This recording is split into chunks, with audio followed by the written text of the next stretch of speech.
প্রাথমিক তদন্তে দেখা গেছে যে 19 তারিখে মেয়েটা সকালবেলা 6:10 ঘর থেকে বেরিয়েছে, বের হয়ে একটা অটো ধরে রেল স্টেশনে গেছে, অতটুকুই ছিল। এবং মেয়েটার কোনো কমিউনিকেশন তখন স্টপ ছিল, ফোন সুইচ অফ ছিল। তারপরে আমরা ইনভেস্টিগেশনের তদন্তের সময় দেখি যে একটা মেয়েটার কাছে মেয়েটার নোটবুকের মধ্যে একটা সাসপেক্টেড নাম্বার আমরা পাই। সেই সাসপেক্টেড নাম্বারের পরিপ্রেক্ষিতে আমাদের যে সাইবার সেলের সাহায্য নিয়ে আমরা তার এলবিএস এবং সিডিআর এগুলি বের করতে থাকি।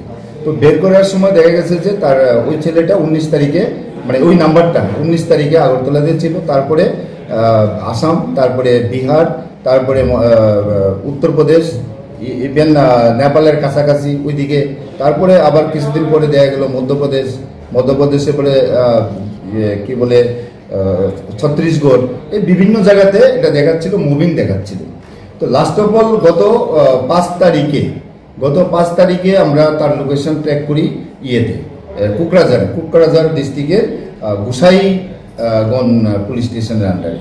তো এখান থেকে এই ঘটনার পরিপ্রেক্ষিতে কিন্তু আমাদের এসপি সাহেব সবসময় আমাদের সঙ্গে ছিলেন, এসপি সাহেব প্লাস ওইখানে অ্যাডিশনাল এসপি, তারপরে আমাদের ডিস্ট্রিক্টে একজন এএসপি ছিলেন বিশাল কুমার, ওনারাও কিন্তু আমাদেরকে সবসময় মনিটর করছেন এবং কমিউনিকেশনে সম্পূর্ণ সাহায্য আমাদের করছেন। এবং মনিটরে আমরা ওইখানে তাকে ডিটেন করতে পারি, গোসাইগঞ্জ পুলিশ স্টেশনের মাধ্যমে তাকে ওইখানে ডিটেন করা হয়।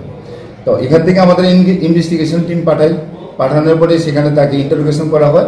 ইন্টারোগেশনে ওই ছেলেটা তখন স্বীকার করে যে সেই এই যে মিসিং নাবালিকা মেয়েটাকে সে নিয়ে গিয়েছিল 19 তারিখে, এবং সে বলছিল যে তাকে নাকি নেপালে তার স্টেপ মাদার আছে, ওইখানে তার ভাই বোন আছে, ওইখানে রেখেছে।